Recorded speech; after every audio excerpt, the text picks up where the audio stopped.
关注种豆主，你啥菜都会煮。今天分享一个非常鲜香嫩的砂锅鸡包。首先准备干葱切块，没有的话洋葱也可以，再切一点姜蒜粒，这些都可以起到增香的一个作用。砍好的鸡块加少许的野山椒末，加适量的蚝油、生抽、老抽、盐、鸡精、白糖、胡椒粉、料酒少许。然后的话，我们把它抓拌均匀。这时候再来点生粉。生粉的作用能很好的锁住肉汁。最后我们封油，抓拌均匀。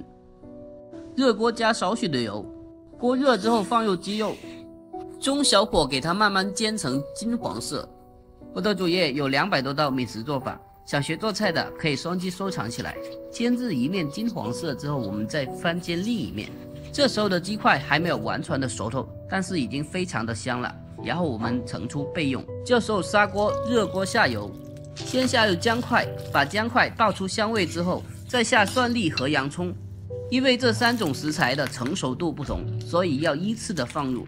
3种料头爆香之后，我们把煎好的鸡块平铺的放进去，再加少许的葱段，盖上盖，然后我们用大火沿着边边淋入高度的米酒，焗1分钟。